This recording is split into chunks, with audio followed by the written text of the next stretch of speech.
آپ نے 1 کروڑ نوکری کا وعدہ کیا، اس کے علاوہ آپ نے مہنگائی آسمان پہ پہنچا دی. میں نے یہ دیکھا ہے کہ یہ کمزور طبقے پر اس کے احساسات کے ساتھ کھیل رہے ہیں. دراڑ پڑ گئی ہے پی ڈی ایم میں.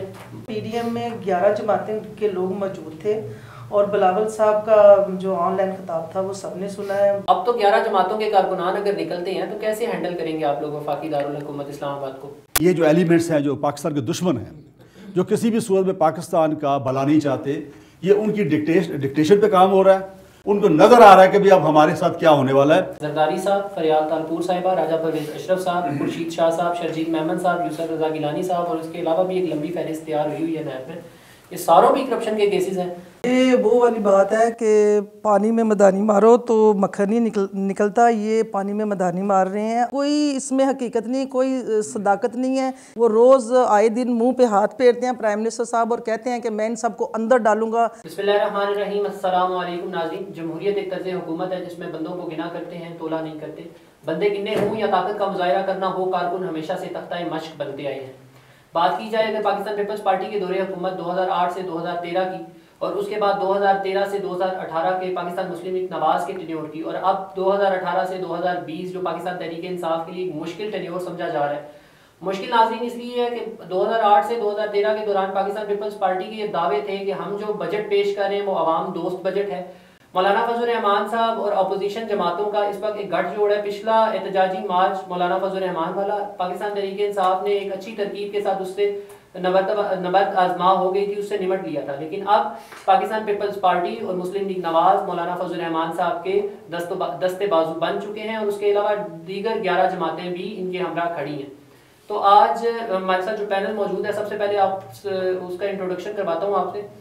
میڈم غزالہ سیفی صاحب ہیں ہمارے ساتھ، پاکستان تحریک انصاف کی ایم این اے ہیں کراچی سے. پاکستان پیپلز پارٹی کی نمائندگی کریں گی میڈم شہزادہ کوثر گیلانی صاحبہ، اور ایڈوکیٹ امتیاز حسین بڑائی صاحب سینئر تجزیہ کار ہیں. میڈم غزالہ سیفی صاحبہ آپ کی طرف آؤں گا کہ پی ڈی ایم کا جو نیا انتخاب بنا ہے، 11 جماعتیں ہیں آپ کے خلاف اٹھ کھڑی ہوئی ہیں، مہنگائی بھی ہے، غربت بھی ہے ان کے بقول.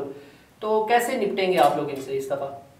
وہ خود ہی اپنے آپ سے نمٹ رہے ہیں، اور ان کی اپنی جو اسٹریٹجی ہے وہ الگ الگ رخ پہ جا رہے ہیں تمام لوگ.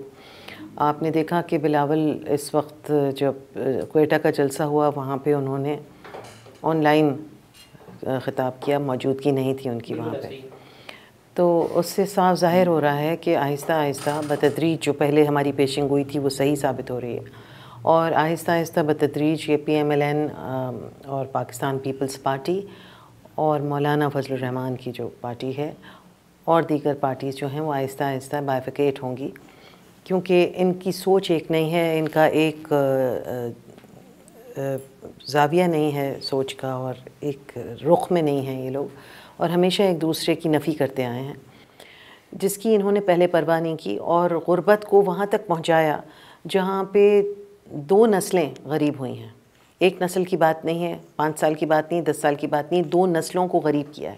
پاکستان 72 سال بنے ہوئے ہوئے اس کو، اور اس دوران میں ترقی کر رہا تھا وہ 60 کی دہائی میں بھی اور 70 میں بھی، حالانکہ جنگ ہو چکی تھی اور پاکستان کا ایک اہم حصہ اس سے الگ ہو چکا تھا.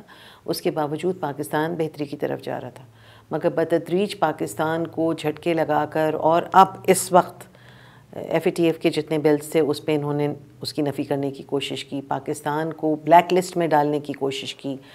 بھائی اگر آپ کو پاکستان کی موجودہ حکومت سے کسی قسم کا خطرہ لاحق ہے، آپ اس کو پسند نہیں کرتے، تو آپ پاکستانی عوام کے لیے تو کم سے کم بہتری کی بات کیجیے. غزالہ سیفی صاحبہ، پی ڈی ایم کا ابھی تک جو موقف دیکھا جائے حکومت کی طرف سے، اگر دیکھا جائے تو حکومت کہتی ہے 8 کیسز کی بات ہے.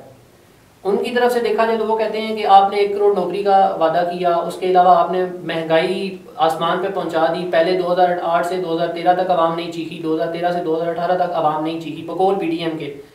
تو پہلے تو یہ تھا کہ مولانا فضل الرحمان صاحب نے اکیلے چڑھائی کی تھی اسلام آباد کے اوپر. اب تو 11 جماعتوں کے کارکنان اگر نکلتے ہیں تو کیسے ہینڈل کریں گے آپ لوگ وفاقی دارالحکومت اسلام آباد کو؟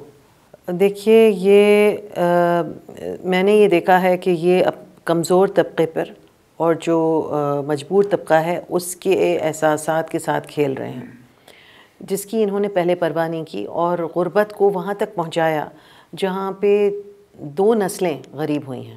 ایک نسل کی بات نہیں ہے، 5 سال کی بات نہیں، 10 سال کی بات نہیں، 2 نسلوں کو غریب کیا ہے۔ پاکستان 72 سال بنے ہوئے ہوئے اس کو، اور اس دوران میں ترقی کر رہا تھا وہ 60 کی دہائی میں بھی اور 70 میں بھی، حالانکہ جنگ ہو چکی تھی اور پاکستان کا ایک اہم حصہ اس سے الگ ہو چکا تھا، اس کے باوجود پاکستان بہتری کی طرف جا رہا تھا، مگر بتدریج پاکستان کو جھٹکے لگا کر، اور اب اس وقت FATF کے جتنے بلز تھے اس پہ انہوں نے اس کی نفی کرنے کی کوشش کی، پاکستان کو بلیک لسٹ میں ڈالنے کی کوشش کی۔ بھائی اگر آپ کو پاکستان کی موجودہ حکومت سے کسی قسم کا خطرہ لاحق ہے، آپ اس کو پسند نہیں کرتے، تو آپ پاکستانی عوام کے لیے تو کم سے کم بہتری کی بات کیجئے۔ آپ پاکستانی عوام کو بالکل ڈاؤن ٹراڈن بنانے کی اور بالکل نیچے لے جانے کی کوشش کر رہے ہیں۔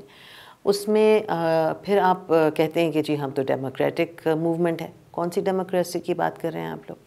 میں تو نہیں سمجھتی کہ اس میں کوئی ڈیموکریسی نظر آئی ہے۔ شہزادہ کوثر گیلانی صاحبہ، مجھے یہ بتائیں کہ کوئی دراڑ پڑ گئی ہے PDM میں؟ بلاول بھٹو زرداری صاحب ایک دم مولانا فضل الرحمان صاحب کے اس خطاب کے بعد اور نواز شریف صاحب کا جو خطاب ہوا اس کے بعد بلاول تھوڑا سا پیچھے ریزرو کھیلتے ہوئے نظر آ رہے ہیں۔ ابھی کوئٹہ جلسے کے اندر بلاول بھٹو زرداری صاحب بڑی مشکل سے سننے میں آیا کہ مانے ہیں ویڈیو لنک کے لیے بھی، تو کیا پیپلز پارٹی بیک فٹ پہ کھیلے گی یا فرنٹ فٹ پہ ہی کھیلے گی؟ سب سے پہلے فرق صاحب میں آپ کا شکریہ ادا کرتی ہوں، آپ کا اور آپ کے سارے ساتھیوں کا، اور یہ جو آپ نے بات کی ہے کہ PDM کا جو ابھی خطاب بلاول صاحب نے نہیں کیا، تو یہ افواہ ہے، کیونکہ میں سمجھتی ہوں گلگت بلتستان کا جو الیکشن ہے یہ ہمارے لیے بہت اہم ہے، بہت بڑا ضروری ہے، اور گجرانوالہ جلسے میں بلاول صاحب نے یہ کہا تھا کہ گلگت بلتستان میں ہم وہ والا کام جو پاکستان میں ہوا ہے وہاں نہیں ہونے دیں گے، تو وہ تبھی ہوگا نا جب اگر ہم اس کو چھوڑ دیں گے ایسے، تو بلاول صاحب نے اس کو زیادہ اہمیت دی ہے۔ تو PDM میں 11 جماعتیں کے لوگ موجود تھے، اور بلاول صاحب کا جو آن لائن خطاب تھا وہ سب نے سنا ہے، اور کوئی ایسی بات نہیں کہ ان میں دراڑیں پڑ چکی ہیں، کوئی نہیں، ان کے اپنے ہی وہ جو پاؤں ہیں اور قدم ہیں لڑکھڑائے ہوئے ہیں، یہ بہت خوفزدہ ہوئے ہوئے ہیں کہ ایک جماعت پیپلز پارٹی یا دوسری مولانا فضل الرحمان جیسے آئے تھے وہی ان سے سنبھالنا مشکل ہو گیا تھا، اور یہ 11 جماعتیں ہیں، اور 11 جماعتیں جو آئی ہیں یہ اس کاز کے لیے آئی ہیں کہ جو غریب کو مہنگائی کا گفٹ عمران خان کی صورت میں ملا۔ آپ بتائیں کہ کبھی ایسے ہوا کہ اتنی مہنگائی ہم نے کبھی سوچا بھی نہیں تھا، اور 70 سال 73 سال میں جو مہنگائی نہ ہوئی، 10 سال میں جو نہ ہوئی، جو قرضے انہوں نے لیے وہ 15 سال پہلے تک کسی نے نہ لیے، بلکہ میرے خیال سے زیادہ ہی ہے، تو انہوں نے اتنے قرضے بھی لے لیے، اتنے، یہ تو ہم جانتے ہیں نا جو مڈل طبقے کے لوگ ہیں کہ مہنگائی کیا چیز ہے۔ یہاں صاحب آپ کی طرف آؤں گا، مجھے یہ بتائیں یہ PDM کی جو موومنٹ ہے یہ اس کا ابتدا تو نظر آ گئی، یہ انتہا کہاں تک ہوگی اور اختتام کہاں تک ہوگا، تھوڑا سا بتائیے پلیز۔ تو مجھے یہ بتائیں کہ یہ تو ایک دوسرے کو گھسیٹنے والے تھے، پیپلز پارٹی کہتی تھی میں زرداری کو گھسیٹ، شہباز شریف صاحب کہتے تھے زرداری کو گھسیٹوں گا، اچھا یہ زرداری صاحب کہتے ہوتے تھے الٹا لٹکا دوں گا، تو یہ نہ الٹا لٹکنے ہوا نہ گھسیٹنے ہوا، یہ تو اکٹھے ہو گئے۔ بسم اللہ الرحمن الرحیم، thank you very much for inviting. دیکھیے بات یہ ہے کہ آپ لوگ کہتے ہیں 11 پارٹیاں، میں ان کو کہتا ہوں 12 پارٹیاں۔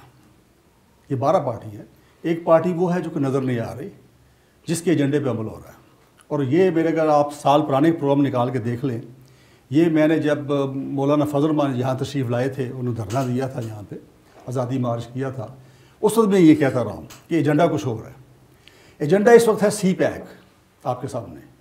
CPAC جو ہے کسی طور پہ بھی سوٹ نہیں کر رہا انڈیا کو اور کچھ سپر پاورز کو یا بڑی پاورز کو آپ کہہ لیں، اور اس کو کسی بھی صورت میں انہوں نے روکنا ہے اس کو، اور اب آخری جو حربہ ہے وہ یہ ہے کہ ملک کے اندر آپ افراتفری پھیلا دیں۔